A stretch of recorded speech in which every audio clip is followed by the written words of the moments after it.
नमस्कार मित्रों, आप सभी का स्वागत है 19 मई 2022 की करंट अफेयर्स की क्लास में, जिसमें हम लोग महत्वपूर्ण करंट अफेयर्स के साथ साथ राजस्थान पुलिस कांस्टेबल 13/5/2022 को हुए पेपर के सेकंड शिफ्ट का जो पेपर था उसके भी कुछ सवाल जो हैं वो आपकी परीक्षा की दृष्टि से इम्पोर्टेंट है। उन सभी पर मैं बातचीत करने वाला हूं। तो ज़रा चलिए शुरुआत करते हैं आज की क्लास की कुछ महत्वपूर्ण बातों के साथ। सबसे पहले देखिए, आपके सामने पहला सवाल है कि देश में निर्मित पहली पोतरोधी मिसाइल का सफल परीक्षण हाल ही में कहाँ से भी किया गया। तो आपको मालूम होना चाहिए मेरे मित्रों, अभी हाल ही में जो है वो आपको पता होगा, बालासोर उड़ीसा जो है, बालासोर क्या है, उड़ीसा, यानी उड़ीसा जो क्षेत्र है कहाँ पर है, तो हमारे ये वाला जो इलाका है यहाँ पर स्थित है एक राज्य, तटीय राज्य जिसका नाम क्या है, उड़ीसा है। और उड़ीसा जो है यहाँ से अभी हाल ही में किसके द्वारा किया गया है, ये रक्षा क्षेत्र से जुड़े हुए सभी काम करने का जो जिम्मेदारी है वो किसके पास है, डीआरडीओ के पास है। और जी सतीश रेड्डी जो हैं वो इसके प्रमुख हैं। जी सतीश रेड्डी जो हैं, जी सतीश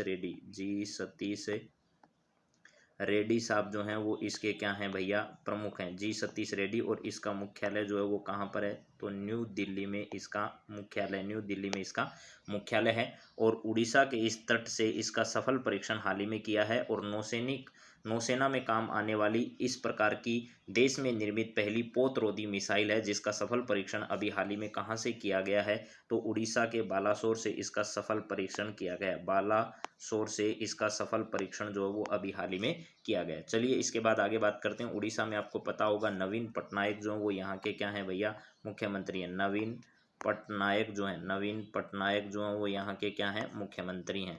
चलिए इसके बाद आगे देखते हैं। ये देखिए आपके सामने है, पहली नौसैनिक पोतरोधी मिसाइल का सफल परीक्षण और कहाँ से किया गया। इसका सफल परीक्षण तो आपको पता ही है, उड़ीसा से इसका सफल परीक्षण किया गया। नीचे दी गई डिटेल में आप लोग इसको आराम से पढ़ सकते हैं। यहाँ पर लिखा है बालासोर, भारतीय नौसेना में बुधवार को जो है वो क्या किया गया है, सीकिंग हेलीकॉप्टर से देश में विकसित पहली नौसैनिक पोतरोधी मिसाइल का सफल परीक्षण किया गया।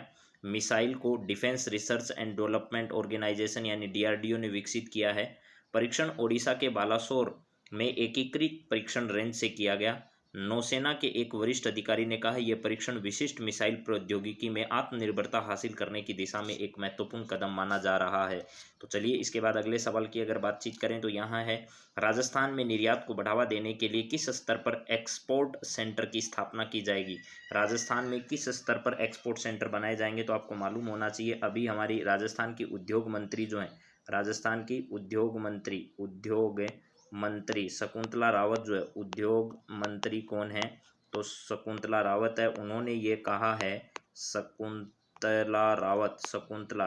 रावत जो है उन्होंने क्या कहा है, तो उन्होंने कहा है कि डिस्ट्रिक्ट सेंटर जो है उनकी स्थापना की जाएगी, यानी जिला स्तर पर जो है वो एक्सपोर्ट सेंटर की स्थापना की जाएगी। राजस्थान में उद्योग मंत्री ने ऐसा कहा है, राजस्थान में निर्यात को बढ़ावा देने के लिए। इसके अलावा राजस्थान में जो है वो अभी हाल ही में आपको पता होगा एक इस प्रकार का जो आयोजन है वो जयपुर में भी किया जा रहा है। ठीक है, वो कब किया जाएगा, 7-8 अक्टूबर को इन्वेस्ट राजस्थान समिट का आयोजन जो वो जयपुर में किया जाएगा। कब किया जाएगा, 7-8 अक्टूबर को इसका आयोजन जो है वो किया जाना है। 7-8 अक्टूबर को इन्वेस्ट राजस्थान समिट का आयोजन किया जाना है। तो जिला स्तर पर जो है वो डिस्ट्रिक्ट एक्सपोर्ट सेंटर की स्थापना राजस्थान में की जाएगी, ऐसा कहा जा रहा है। तो देखिए इसके बारे में अभी आपको डिटेल दिखाते हैं थोड़ी सी। चलिए ज़रा देखिए, ये देखिए यहाँ पर आपके सामने है, यहाँ लिखा हुआ है, निर्यात को बढ़ाने के लिए हर जिले में होगा डिस्ट्रिक्ट एक्सपोर्ट हब। तो यहाँ प्रदेश में निर्यात को बढ़ाने के लिए जिलों में डिस्ट्रिक्ट एक्सपोर्ट हब विकसित किए जाएंगे। पहले चरण में जयपुर और जोधपुर जिले में डिस्ट्रिक्ट एक्सपोर्ट हब बनाने के लिए चुना गया है। उद्योग केंद्र में मंगलवार को हुए बैठक में उद्योग मंत्री शकुंतला रावत ने कहा कि चरणबद्ध तरीके से हर हाल में डिस्ट्रिक्ट एक्सपोर्ट सेंटर की क्या की जाएगी, स्थापना की जाएगी।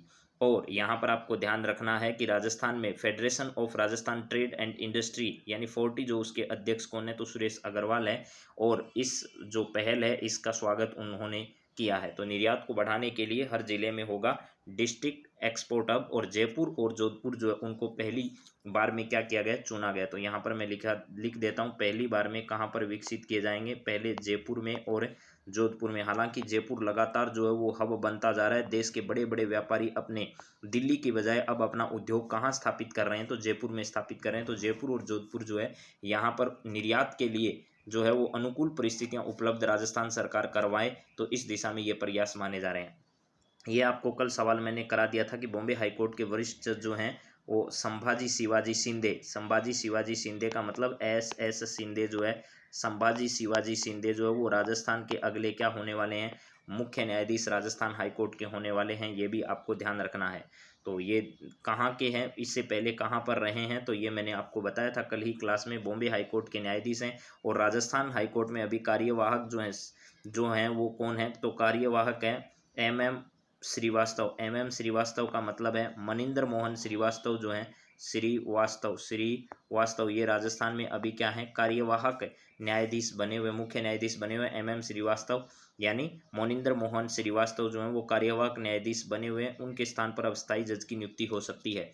चलिए इसके बाद अगला सवाल देखिएगा, हाल ही में विश्व दूरसंचार व सूचना समाज दिवस कब मनाया गया, तो अभी हाल ही में 17 मई जो है, 17 मई को क्या किया गया मेरे मित्रों, अभी हाल ही में विश्व दूरसंचार दिवस एवं सूचना समाज दिवस जो है वो मनाया गया। इसके बारे में भी थोड़ी डिटेल जानते हैं। चलिए देखिए, यहाँ लिखा है विश्व दूरसंचार और सूचना समाज दिवस। प्रतिवर्ष 17 मई को विश्व भर में विश्व दूरसंचार और सूचना समाज दिवस का आयोजन किया जाता है। इस दिवस का उद्देश्य इंटरनेट एवं सूचना एवं संचार प्रौद्योगिकियों में उपयोग से समाज तथा अर्थव्यवस्थाओं में लाए जाने वाले महत्वपूर्ण परिवर्तनों के बारे में जागरूकता बढ़ाना है। इस दिवस को विश्व सूचना समाज दिवस और विश्व दूरसंचार समाज दिवस के महासम्मेलन के रूप में आयोजित किया जाता है।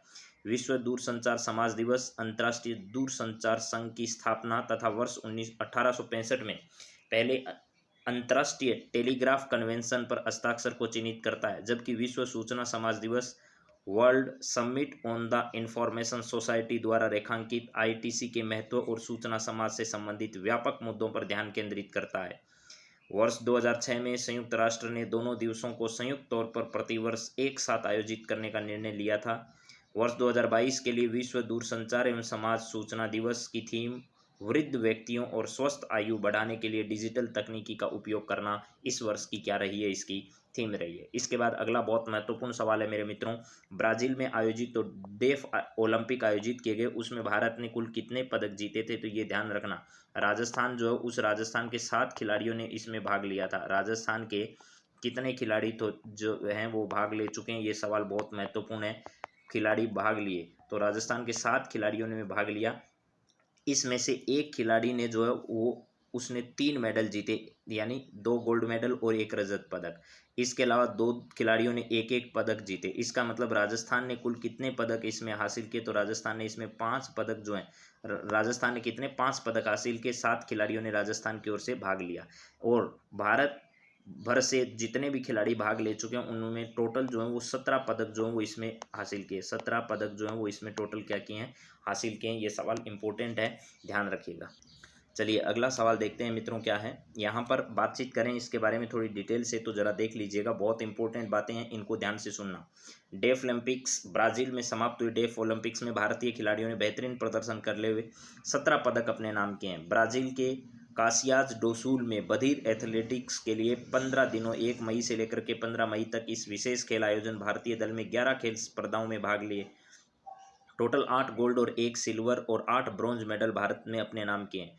भारतीय दल का विशेष खेलों में अब तक का सर्वश्रेष्ठ प्रदर्शन है। भारत ने 65 एथलीटों के दल में बैडमिंटन, शूटिंग, कुश्ती, गोल्फ, टेनिस जैसी स्पर्धाओं में पदक जीतने में कामयाबी हासिल की है।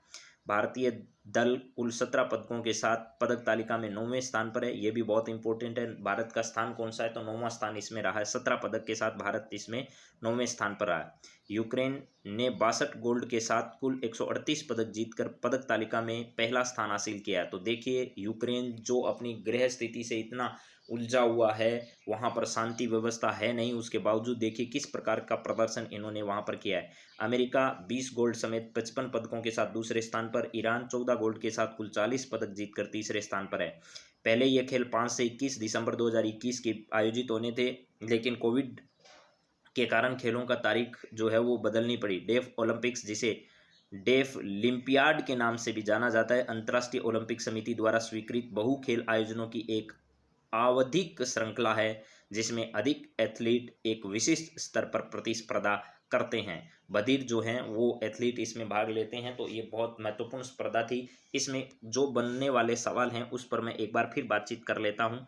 इसमें भारत ने कुल कितने पदक जीते, तो भारत ने इसमें जो है वो 17 पदक जीते हैं मेरे मित्रों। 17 पदक जीतकर भारत कौन से स्थान पर रहा है, तो 9वें स्थान इसमें रहा है। भारत ने कुल कितने स्वर्ण पदक इसमें जीते, तो 8 स्वर्ण पदक जो है वो भारत ने इसमें अपने नाम किए हैं। तो मेरे हिसाब से आपको इस सवाल में कोई प्रॉब्लम नहीं आएगी, आप आराम से जवाब दे पाएंगे। चलिए अगला सवाल जरा देखिए क्या है। नाइलिट केंद्र क्या है, तो यहाँ पर देखिए केंद्रीय इलेक्ट्रॉनिक्स और सूचना प्रौद्योगिकी और संचार रेलवे मंत्री जो है अश्विनी वैष्णव जी, उन्होंने 17 मई 2022 को राष्ट्रीय इलेक्ट्रॉनिक्स और सूचना प्रौद्योगिकी संस्थान केंद्र लेह है एक्सटेंशन सेंटर कारगिल और हस्तशिल्प व हथकरघा क्षेत्र के लिए आईटी सक्षम इंक्यूबेशन सेंटर का वर्चुअल उद्घाटन अभी हाल ही में किया है। तो सीधा सवाल आपसे पूछा जाएगा, राष्ट्रीय इलेक्ट्रॉनिक्स और सूचना प्रौद्योगिकी संस्थान के केंद्र के रूप में कहाँ पर इन्होंने इस प्रकार के सेंटर की स्थापना की है, तो लेह लद्दाख में इस प्रकार की स्थापना की गई है। और यहाँ पर देखने वाली बात यह है कि इलेक्ट्रॉनिक और सूचना प्रौद्योगिकी मंत्रालय भारत सरकार के प्रशासनिक नियंत्रण के अंतर्गत राष्ट्रीय इलेक्ट्रॉनिक और सूचना प्रौद्योगिकी संस्थान एक निकाय है जिसे वर्तमान में देश के सभी क्षेत्रों और समाज के सभी खंडों तक पहुंच की दृष्टि से अद्वितीय स्थान प्राप्त है। नाइलिट भारत में एक प्रोफेशनल परीक्षा निकाय भी है जो विशेष रूप से शिक्षण और प्रशिक्षण के अनौपचारिक क्षेत्र में सूचना प्रौद्योगिकी तथा इलेक्ट्रॉनिक्स में प्रशिक्षण कार्यक्रमों का परिचालन करता है। यह सूचना प्रौद्योगिकी, इलेक्ट्रॉनिकी, संचार प्रौद्योगिकियों, हार्डवेयर, साइबर कानून, साइबर सुरक्षा और बौद्धिक संपदा अधिकार, क्लाउड कंप्यूटिंग, ई गवर्नेंस तथा संबंध विषयों पर अर्हता प्राप्त मानव संसाधनों के विकास में सक्रिय भूमिका जो है वो निभाता है। इसके बाद अगला पॉइंट है जॉर्ज थॉमस जो हैं वो कौन है, तो आपको पता होगा थॉमस कप जो है इनके नाम पर ही रखा गया। और भारत ने अभी हाल ही बैडमिंटन का ये थॉमस कप जो है वो भारत ने क्या किया है, जीता है। किस देश को हराकर जीता है, तो भारत ने इसको जो है वो इंडोनेशिया को हराकर जॉर्ज थॉमस कप जो है वो बैडमिंटन का है, इसको अपने नाम किया। इसका आयोजन कहाँ किया गया, इस पर मैंने एक महत्वपूर्ण सवाल बनाया है, उस पर हम लोग बातचीत करेंगे अभी। अभी देखिए यहाँ पर है राष्ट्रीय स्टार्टअप सलाहकार परिषद। हाल ही में वाणिज्य और उद्योग मंत्री ने राष्ट्रीय स्टार्टअप सलाहकार परिषद जो उसकी बैठक में NAVIC ग्रैंड चैलेंज जो है उसका शुभारंभ किया। ये NAVIC जो है वो क्या है उस पर भी अभी देखिएगा। इसका मतलब है जियो पोजिशनिंग, संसाधन और डिजिटल आत्मनिर्भरता के प्रस्ताव के रूप में इसे आगे बढ़ाया जाएगा भारत सरकार के द्वारा। इसका यानी NSAC क्या है, NSAC का मतलब है राष्ट्रीय स्टार्टअप सलाहकार परिषद। और इसके परिचय की बात करें तो इसका गठन उद्योग और आंतरिक व्यापार संवर्धन विभाग द्वारा किया गया है। सरकार को सतत आर्थिक विकास को बढ़ावा देने और बड़े पैमाने पर रोजगार के अवसर पैदा करने के साथ ही देश में नवाचार और स्टार्टअप को बढ़ावा देने हेतु मजबूत परिस्थिति तंत्र के निर्माण के लिए एक सलाह देने का काम ये संस्था करती है। इस संस्था की अगर बात करें तो अध्यक्ष जो इसके होते हैं वो वाणिज्यिक उद्योग मंत्री जो हैं वो इसके अध्यक्ष के रूप में काम करते हैं। भारत में गैर आधिकारिक सदस्य भी इसमें शामिल किए जाते हैं। और अभी अगर बात करें क्या कार्य करता है यह संस्था, तो देश में जितने भी अर्थव्यवस्था से जुड़े हुए नवाचार के काम है, स्टार्टअप के क्षेत्र में किस प्रकार काम किया जा सकता है, उन सब के स्तर में भारत सरकार को सुझाव देने का काम ये संस्था करती है। भारत में भी वैश्विक स्तर पर तीसरा सबसे बड़ा स्टार्टअप का केंद्र भारत बन रहा है। नए नए स्टार्टअप भारत में आ रहे हैं। इसके बाद अगला पॉइंट हमारे सामने है INS सूरत और युद्धपोत INS उदयगिरी। अभी हाल ही में रक्षा मंत्री राजनाथ सिंह ने दो जो हैं वो हमारे विध्वंसक युद्धपोत जो हैं उनका अनावरण जो है शुभारंभ जो वो किया। एक का नाम INS सूरत है और एक का नाम INS उदयगिरी है। INS सूरत जो है वो प्रोजेक्ट 15B श्रेणी का चौथा विध्वंसक जहाज है और P15A कोलकाता क्लास विध्वंसक श्रेणी में महत्वपूर्ण बदलाव की कोशिश की जा रही है। और अगर बातचीत करें तो इसका पहला जहाज जो पिछले दिनों है वो INS विशाखापट्टनम था जिसका जलावतरण पहले किया जा चुका है। और इसके बाद मारमागुआ भी इस श्रेणी का ही माना जा रहा है। इसका नामकरण जो वो गुजरात के शहर सूरत पर रखा गया है, यह भी हमें क्या करना है, ध्यान रखना है। इसके अलावा अगर प्रोजेक्ट 15B की बात करें तो अत्याधुनिक हथियार और सेंसर पैकेज, उन्नत स्टील्थ सेवाओं और उच्च स्तर के स्वचालन के साथ दुनिया के अधिक तकनीकी रूप से विकसित स्टेल्थ गाइडेड मिसाइल डिस्ट्रॉयर जो हैं उनके हिसाब से इस प्रकार के युद्धपोत निर्माण करना है। और इसके तहत बनाए गए विशाखापट्टनम है, मारमागुआ है, इम्फाल है, सूरत है, इस प्रकार के युद्धपोत जो है वो भारत सरकार बना रही है। और जो INS उदयगिरी है वो 15A युद्धपोत श्रृंखला का एक तीसरा जहाज है। उसी श्रेणी के जहाज जो है वो आपके अलग अलग आंध्र प्रदेश राज्य में उदयगिरी जो है पर्वत श्रृंखला है उसके नाम पर इसका नामकरण किया गया है। एकलव्य मॉडल आवासीय विद्यालय का अभी हाल ही में जो शुभारंभ है वो कहाँ पर किया गया है? महाराष्ट्र के नासिक में किया गया है मेरे मित्रों। आपसे सीधा सवाल पूछा जा सकता है, हाल ही में जनजातीय मामलों के मंत्रालय द्वारा एकलव्य मॉडल आवासीय विद्यालय का शुभारंभ या आधारशिला कहाँ पर रखी गई है? तो इसकी आधारशिला महाराष्ट्र के नासिक में रखी गई। इसका उद्देश्य क्या है? नासिक से दूर दराज के आदिवासी जो बाहुल के लोग हैं उनको शिक्षा मुहैया कराना है। और यह विद्यालय जो है वो सीबीएसई पाठ्यक्रम पर क्या होंगे? आधारित होंगे।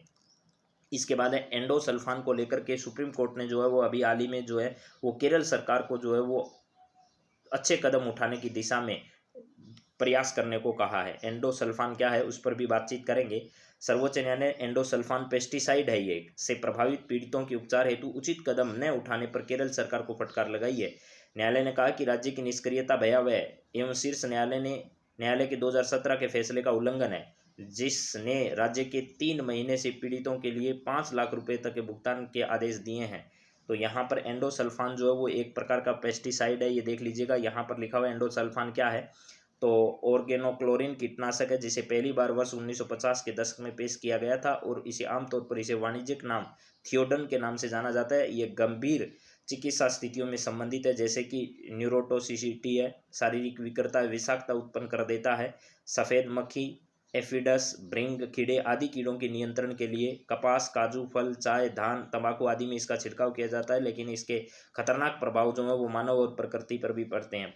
पर्यावरण पर क्या प्रभाव पड़ते हैं? तो पर्यावरण में एंडोसल्फान जो है वो खाद्य श्रृंखलाओं में समाहित हो जाता है, जिससे व्यापक स्तर पर समस्याएं पैदा हो जाती है। यदि एंडोसल्फान को पानी में छोड़ा जाता है तो यह तलछट में अवशोषित होकर जलीय जीवों को प्रभावित करता है। मनुष्य में अंतर्ग्रहण के परिणाम स्वरूप शारीरिक विकृति, कैंसर, जन्म संबंधी विकार और मस्तिष्क एवं तंत्रिका तंत्र जैसी बीमारियां जो है वो एंडोसल्फान के कारण विकसित हो जाती है। इसके बाद अगला सवाल आपके सामने अगर बातचीत करें तो जरा देखिए क्या है। मातृशक्ति उद्यमिता योजना जो है उसका संबंध किस राज्य से? तो अभी हाल ही में हरियाणा सरकार द्वारा, किस राज्य के द्वारा? हरियाणा सरकार के द्वारा इस प्रकार की योजना जो है वो शुरू की गई थी, जिसका नाम क्या रखा गया था? मातृशक्ति उद्यमिता योजना है। और यहाँ पर सरकार किसकी है? तो मनोहर लाल खट्टर जो है, ठीक है, खट्टर सरकार जो है वो यहाँ पर है। तो ध्यान रखना, हरियाणा जो है यहाँ पर मातृशक्ति उद्यमिता योजना जो है वो शुरू की गई थी। इसके बाद अगला सवाल जरा देखिए।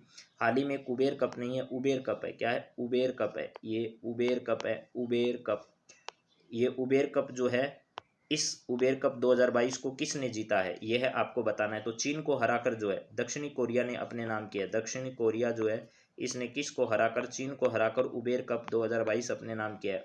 उबेर कप चीन जो है उप विजेता रहा है। इसमें विजेता कौन रहा है? तो विजेता रहा है दक्षिणी कोरिया। दक्षिण कोरिया इसमें विजेता, और चीन जो है वो इसमें क्या रहा? उप विजेता रहा है। उप विजेता कौन रहा है मेरे मित्रों? तो उप विजेता इसमें रहा है चीन।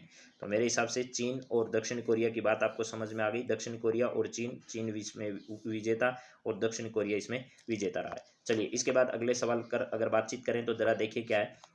हाल ही में भारत ने थॉमस कप 2022 बैडमिंटन इंडोनेशिया को हराकर जीता है। इसका आयोजन कहाँ पर किया गया था? तो ध्यान रखना, इसका आयोजन जो है वो बैंकॉक थाईलैंड में किया गया। थाईलैंड जो है यहाँ के कहाँ पर भैया? बैंकॉक में इसका आयोजन किया गया, बैंकॉक। और भारत ने पहली बार इस कप को जीता है। तो इम्पोर्टेंट सवाल है और मैं इसको 5 स्टार सवाल कह रहा हूँ। इसका मतलब आगामी परीक्षाओं में निश्चित तौर पर इस पर सवाल बनने वाला है। चलिए इसके बाद अगला सवाल जरा देखिए क्या है हमारे सामने। अगला सवाल है, हाल ही में वैश्विक खाद्य नीति रिपोर्ट 2022 किसके द्वारा जारी की गई? हाल ही में वैश्विक खाद्य नीति रिपोर्ट 2022 जो वो अंतर्राष्ट्रीय खाद्य नीति अनुसंधान संस्था के द्वारा जारी की गई। यहाँ पर है अंतर्राष्ट्रीय खाद्य नीति अनुसंधान संस्था जो है इसके द्वारा इस प्रकार की नीति जो है वो अभी हाल ही में क्या की गई है? जारी की गई। हाल ही में वैश्विक खाद्य नीति रिपोर्ट किसके द्वारा जारी की गई? अंतर्राष्ट्रीय खाद्य नीति अनुसंधान संस्था के द्वारा इस प्रकार की नीति जारी की गई। अगला है, कृषि प्रौद्योगिकी स्टार्टअप ग्राम उन्नति ने हाल ही में किसे अपना गैर सरकारी चेयरमैन नियुक्त किया है?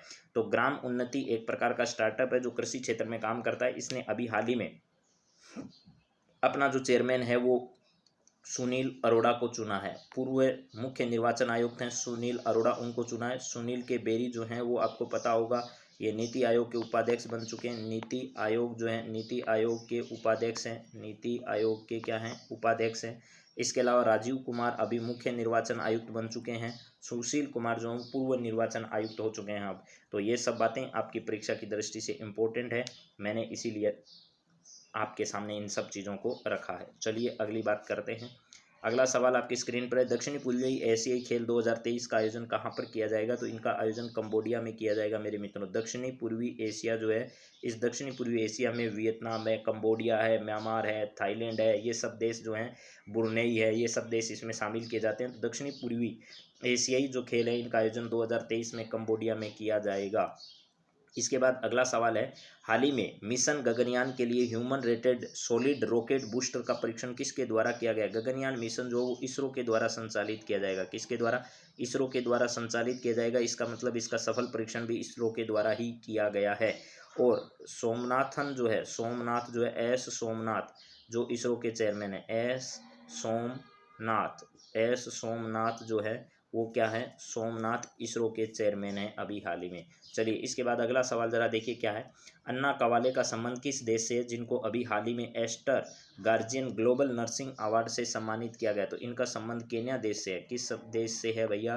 केन्या देश से है, जिनको अभी हाल ही में बेस्ट नर्स के तौर पर एक वैश्विक पुरस्कार है जिसका नाम है Aster guardian global nursing award, जो इससे सम्मानित होने का अवसर प्राप्त हुआ है। इसके बाद राजस्थान के कुछ महत्वपूर्ण परीक्षा में आए हुए सवालों पर हम लोग बातचीत करें। तो पहला सवाल आपकी स्क्रीन पर है, जरा पहले सवाल का जवाब आप लोग दीजिए। पहला है, दूसरा है, तीसरा है, चौथा है और पांचवा है। इस तरीके के कुछ सवाल मैंने आपके सामने रखा है। तो पहला है, हड़प्पा सभ्यता का प्रसिद्ध स्थल कालीबंगा राजस्थान के किस जिले में? तो राजस्थान के हनुमानगढ़ जिले में। हनुमानगढ़ जो जिला है राजस्थान का, हनुमानगढ़ जिला, वहाँ से संबंधित है कालीबंगा, जहाँ से अग्नि वेदिकाओं के प्रमाण वहाँ से प्राप्त हुए हैं। और मारवाड़ के शासक मालदेव शेरशाह सूरी के बीच में किस स्थान पर युद्ध लड़ा गया? तो यहाँ पर आपको पता होगा गिरी सुमेल का युद्ध, आपको पता होगा गिरी सुमेल का युद्ध जो है, गिरी सुमेल, ये कहाँ पर पड़ता है? गिरी सुमेल जो है, सुमेल, ये 1544 में युद्ध हुआ था मालदेव और किसके बीच में? शेरशाह सूरी के बीच में। ये जेतारण स्थान पड़ता है पाली में मेरे मित्रों। कहाँ पर? जेतारण जो है वो पाली में, जेतारण पाली में स्थान पड़ता है, उनके बीच में ये युद्ध लड़ा गया था। विराटनगर किस जनपद की राजधानी थी? तो मत्स्य जनपद की राजधानी क्या थी? विराटनगर थी। विराटनगर मत्स्य जनपद की राजधानी थी। राजपूताना में किस रियासत के शासकों को महारावल कहा जाता था? तो जैसलमेर जो रियासत है, जैसलमेर, उस रियासत के जितने भी राजा थे उनको क्या कहा जाता था? उनको यहाँ पर महारावल के नाम से जाना जाता था। राजस्थान में मत्स्य संघ का विलय कब कर दिया गया था? तो राजस्थान में मत्स्य संघ का विलय आपको पता होगा मेरे मित्रों कि किस दिन किया गया था। तो आपको पता होगा 15 मई 1949 को, 15 मई 1949, 15 मई 1949, 15 मई के दिन किया गया था 1949 में। पहले 3 चरण जो है वो आपको पता होगा 1948 में हुआ और चौथा चरण जो है वो 1949 में हुआ। 1857 की क्रांति के समय कोटा के जो कैप्टन वह कौन थे? वो बर्टन थे। कोटा के कैप्टन कौन थे? बर्टन थे। उनके नेतृत्व में वहाँ पर क्या किया गया था? क्रांति को दबाने का प्रयास किया गया था। तो ये सब देखिएगा। हड़प्पा सभ्यता का कालीबंगा स्थान जो है वो कहाँ पर है? हनुमानगढ़ में। गिरी सुमेल का युद्ध 1544 में मालदेव और 1544 में किसके बीच में हुआ था? मालदेव और शेरशाह सूरी के बीच में हुआ। विराटनगर जो है किस जनपद की राजधानी थी? तो मत्स्य जनपद की राजधानी थी। और राजपूताना में किस रियासत के शासकों को महारावल कहते हैं? जैसलमेर के। और मत्स्य संघ का विलय कब किया गया था? तो 15 मई 1949 को किया गया था। और 1857 में कोटा में जो पॉलिटिकल एजेंट थे उसका नाम क्या था? बर्टन था। इसके बाद अगले सवाल है, मारवाड़ रे परगनारी विगत जो है वो इसके लेखक कौन है? तो मुनोत नैनसी का नाम आपने सुना होगा। मुनोत नैनसी, नैनसी जो है वो इसके क्या है? नैनसी जो हैं वो मारवाड़ रे परगनारी विगत जो हैं, परगनारी विगत, इसके क्या रहे? लेखक रहे। इसके बाद है बातारी फुलवारी जो है विजय दान देथा है। ये कल एक जयन का एग्जाम हुआ उसमें भी विजय दान देथा की फिल्म पूछा गया और मैंने बताया था आपको कि 10वीं की जो पुस्तक है कला संस्कृति और इतिहास की, उसमें वो सब सवाल हैं जो उस पेपर में आए। विजय दान देथा, विजय दान देथा। और आपको पहले ही कह देता हूँ कि बोर्ड जो पेपर बना रहा है, अधीनस्थ बोर्ड, वो सारे के सारे पेपर जो है वो उस पुस्तक पर आधारित हैं। पृथ्वीराज रासो के रचयिता कौन है? पृथ्वीराज रासो के रचयिता चंद्रबरदाई है। कौन है भैया? चंद्रबरदाई है, जिसमें पृथ्वीराज के बारे में चंद्रबरदाई इसमें विभिन्न उल्लेख जो हैं वो किए गए हैं। इसके बाद है चित्रकार निहाल चंद किस चित्रकला संबंधित है? निहाल चंद जो वो किशनगढ़ चित्रकला शैली से संबंधित है। किशनगढ़ की चित्रकला शैली जो है बनी ठनी उससे संबंधित है। राजस्थान के किस किले को सोनार का किला कहते हैं? तो राजस्थान के जैसलमेर का किला है उसे सोनार का किला कहा जाता है। जैसलमेर का किला सोनार के किले के नाम से जाना जाता है। लोहागढ़ का दुर्ग जो वो कहाँ पर है? तो भरतपुर में लोहागढ़ दुर्ग भरतपुर में है, जिसे जो है वो बहुत प्रयासों के बावजूद भी अंग्रेज जो है वो जीत नहीं पाए थे, आपको ये भी मालूम होगा। चलिए इसके बाद अगले कुछ सवालों पर बातचीत करते हैं। अब जो परीक्षा में राजस्थान पुलिस में सवाल पूछे गए, मैं उन राजस्थान पुलिस के सवालों को ले रहा हूँ मेरे मित्रों। अभी जो पहले दिन की दूसरी पारी का पेपर था उसके सवाल दे रहे हैं। 10 डिग्री चैनल जो है वो लिटिल अंडमान और कार निकोबार के बीच में स्थित है। 10 degree channel, 8 degree channel, 9 degree channel, आपको तीनों चैनल याद होने चाहिए। फिर कोको चैनल भी याद होना चाहिए। इसके बाद है लवलीना बोरगोहे का संबंध कहाँ से है या किस खेल से? तो बॉक्सिंग से संबंधित है, ये भी सवाल आया है। इसके बाद है ब्लू पोट्री किस जिले से संबंधित है? और ब्लू पोट्री के जो हैं वो कौन व्यक्ति हैं जिनको सम्मानित भी किया जा चुका है? तो कृपाल सिंह शेखावत हैं, आपको पता होगा। ब्लू पोट्री के 1974 में उन्हें पद्मश्री सम्मान से भी सम्मानित किया जा चुका है। यानी कौन है ब्लू पोट्री? ये यहाँ गलत छप गया, किस जिले से संबंधित है ब्लू पोट्री, यहाँ सवाल ये पूछा गया था। तो आपको पता होगा कृपाल सिंह शेखावत का संबंध कहाँ से है, वही जिला है कृपाल सिंह शेखावत। कृपाल सिंह शेखावत है और इनको पद्मश्री सम्मान से कब सम्मानित किया गया? तो 1974 में इन्हें पद्मश्री सम्मान जो वो दिया गया था। राजस्थान की चतुर्थ खनिज नीति कब आई? तो 1998 में चतुर्थ नीति आई। इसके बाद अगला सवाल है आमेर पैलेस किस जिले में? तो जयपुर जिले में आमेर पैलेस है।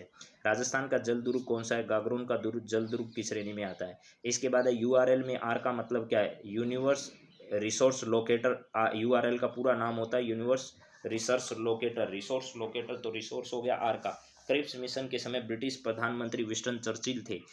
इसके बाद अगला सवाल है भारत में उत्तर पूर्व मानसून से कौन से माह में बरसात होती है या कौन से माह में उत्तर पूर्वी मानसून आता है? तो अक्टूबर नवंबर माह में उत्तर पूर्वी मानसून के माध्यम से यहाँ पर बारिश होने की संभावना है। क्रोम में डेवलपर टूल खोलने के लिए किस शॉर्टकट की का इस्तेमाल किया जाता है? कैस्टल शिफ्ट प्लस जे के साथ जो है वो क्रोम में डेवलपर टूल खोला जा सकता है। इसके बाद अगला सवाल आया HTTPS में एस का अर्थ है रिसोर्स। फिर CU और ALU यानी CPU में अपन काम में लेते हैं तो ये होगा CU तथा CPU व ALU को सम्मिलित रूप से क्या कहते हैं? प्रोसेसिंग यूनिट कहा जाता है। ये CU नहीं है, CPU है। CPU है ये। CPU और ALU में सम्मिलित रूप से क्या कहते हैं? तो प्रोसेसर या प्रोसेसिंग यूनिट उसे कहा जाता है। इसके बाद है भीलों का प्रमुख त्यौहार कौन सा है? त्यौहार नहीं है, ये बेनेश्वर मेला जो है उससे संबंधित सवाल आया था। भीलों के प्रमुख स्थान जो है वो बेनेश्वर से संबंधित सवाल पूछा गया था। प्रिंट रिजोल्यूशन का मापन किसके द्वारा किया जाता है? तो डॉट्स के माध्यम से किया जाता है। ये बेनेश्वर जो है वो कहाँ पर है? डूंगरपुर में। और अभी अगर आपने डूंगरपुर में देखा हो तो राहुल गांधी की जो जनसभा का आयोजन किया गया था और राहुल गांधी ने यह कहा था कि इस मेले का आयोजन माघ पूर्णिमा को जब किया जाएगा इस वर्ष तो मैं अवश्य रूप से वहाँ आऊँगा। चलिए इसके बाद अगला सवाल है जनगणना 2011 के अनुसार राजस्थान में अनुसूचित जनजाति का प्रतिशत 13.47%। राजस्थान संघ का उद्घाटन किसके द्वारा किया गया था? तो राजस्थान संघ का उद्घाटन सरदार पटेल के द्वारा यहाँ पर किया गया था। इसके बाद है स्वयं सिद्ध योजना किसके लिए? तो संकटग्रस्त महिलाओं को आश्रय व पुनर्वास प्रदान करने के लिए स्वयं सिद्ध योजना की शुरुआत की गई। राजस्थान मानवाधिकार आयोग के अध्यक्ष जो हैं, राजस्थान राज्य मानवाधिकार आयोग के अध्यक्ष जो हैं वो गोपाल कृष्ण व्यास हैं। पिछले पेपर में आया है सवाल इससे संबंधित। मांसाहारी पौधा कौन सा है? कैप सैंड्यू जो है उसको मांसाहारी पौधा कहा जाता है, यानी घटपर्णी के नाम से ऐसे पौधों को जाना जाता है।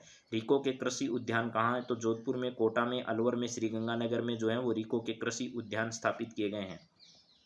इसके अलावा मेरे मित्रों चंबल नदी से संबंधित सवाल है। तो चंबल नदी आपको पता होगा मध्य प्रदेश से जो है वो राजस्थान की ओर प्रवेश करती है और उसके बाद जो है वो कौन सी नदी में मिल जाती है? तो यमुना नदी जो है उसमें मिल जाती है आगे जाकर। बीटा कण से संबंधित भी इसमें सवाल पूछा गया था, एग्जैक्ट सवाल हमारे पास नहीं आया। माता पिता ग्रहणी ऐसा एक वैन आरा खाया था। और कुचिपुड़ी नृत्य जो है वो आंध्र प्रदेश का है, ये भी आपको कई बार बताया गया है। चलिए इसके बाद जो है वो फीफा विश्व कप 2022 का आयोजन कहाँ पर किया जाएगा? तो कतर में किया जाएगा, दोहा कतर में इसका आयोजन। भारत और अमेरिका संयुक्त युद्धाभ्यास 2021 से संबंधित सवाल आया था इस परीक्षा में। इसके बाद है बाघ, कुत्ता और पशु, इस प्रकार का वेन आरेख पूछा गया। रैम और रोम से संबंधित प्रश्न आया तो आपको पता होगा एक तो है रीड ओनली मेमोरी और एक है रैंडम एक्सेस मेमोरी। दोनों जो है इसमें एक स्थायी मेमोरी है और एक क्या है? अस्थायी मेमोरी है। इसके बाद अगला सवाल है राजस्थान में मध्य पाषाणकालीन स्थल कौन सा है? तो बागोर और तिलवाड़ा जो है राजस्थान में मध्य पाषाणकालीन स्थल के रूप में जाना जाता है। तिलवाड़ा बाड़मेर और बागोर भीलवाड़ा का स्थान जो है वो इसमें प्रसिद्ध है। आउटपुट डिवाइस इसमें से कौन सा है, ऐसा सवाल आया था। तो स्पीकर जो है वो स्क्रीन जो है यानी जो आपका है स्पीकर जो है उसको क्या कहा जाता है? आउटपुट डिवाइस के रूप में जाना जाता है। इसके बाद है देश में प्रति हेक्टेयर नारियल का सर्वाधिक उत्पादन करने वाला राज्य कौन सा है? तो केरल राज्य है। लेजर का फुल फॉर्म पूछा गया था। Light amplified by stimulated emission of radiation जो है ये इसका क्या है? फुल फॉर्म है। इसके बाद में अगला सवाल वहाँ पूछा गया, बिग कैट की 4 प्रजातियों के लिए प्रसिद्ध राष्ट्रीय उद्यान कौन सा? बहुत खतरनाक सवाल पूछे गए मेरे मित्रों। बिग कैट जैसे सवाल जो हैं वो इनके लिए प्रसिद्ध नामदफा राष्ट्रीय उद्यान और अरुणाचल प्रदेश में स्थित है, वो बिग कैट की 4 प्रजातियों के लिए प्रसिद्ध है। और पिछले दिनों चर्चा में इसलिए आया था कि वहाँ पर बिग कैट की एक नई प्रजाति जो वो पाई गई थी। तो करंट अफेयर्स भी अगर आप ऐसे वैसे पढ़ते हो तो मेरे मित्रों आपका काम नहीं होने वाला है। आपको पूरी गहराई से करंट अफेयर्स को बहुत ध्यान से पढ़ना होगा। पूर्वोत्तर भारत के लोक नृत्यों से संबंधित भी कुछ सवाल यहाँ पर पूछे गए थे, क्योंकि पूर्वोत्तर भारत के कई राज्यों में इस वक्त असम है, जैसे आपका नागालैंड है, मिजोरम है, मणिपुर है, अरुणाचल प्रदेश है, इनमें क्या किए गए थे? कई सांस्कृतिक कार्यक्रमों का आयोजन किया गया था। राजस्थान में पंचायती राज चुनाव के वर्ष जो हैं वो आपको पता होगा। राजस्थान में पंचायती वर्ष के चुनाव लगभग कितनी बार हो चुके हैं? तो राजस्थान में 11 बार पंचायती राज के चुनाव हो चुके हैं। 1960 का वर्ष जो है वो आपको याद होना चाहिए। वो समय रेखा है वो भी पहले पेपर में पूछा जा चुका है। भारतीय संविधान में व्यापार व वाणिज्य से संबंधित भाग कौन सा है? तो भाग 13 जो है वो संविधान का व्यापार और वाणिज्य से संबंधित सवाल है। वाकई में राजस्थान पुलिस का पेपर जो है वो बहुत इन्होंने इस तरीके से बनाया, या तो फिर पहले इस प्रकार के पॉइंट्स बच्चों को देने चाहिए कि ये आपका सिलेबस है, इसके अकॉर्डिंग तैयारी करनी है। इन्होंने तो मन में आया वहीं से सवाल बनाए हैं। राजस्थान में संतों से संबंधित प्रश्न भी आया, इसमें एग्जैक्ट सवाल हमारे पास नहीं आया। MS वर्ड व MS एक्सेल से संबंधित सवाल आने ही थे क्योंकि सिलेबस में है। चंद्रगुप्त मौर्य के दरबार में सेल्यूकस का राजदूत कौन था? तो मैक्सथिनीज जो है वो सेल्यूकस निकेटर का राजदूत बनकर आया था। मध्य प्रदेश राज्य की नदियों से संबंधित सवाल आया था इस पेपर में। तो मेरे मित्रों आज की क्लास में कुछ महत्वपूर्ण बातचीत आप लोगों से की है। मेरी उम्मीद है कि आपको ये क्लास बेहद पसंद आएगी। अगली क्लास में वापस कुछ नई जानकारियाँ लेकर आप सबके सामने हाजिर होंगे। तब तक हैव ए नाइस डे। आप सभी को बहुत बहुत धन्यवाद। जय हिंद, जय भारत।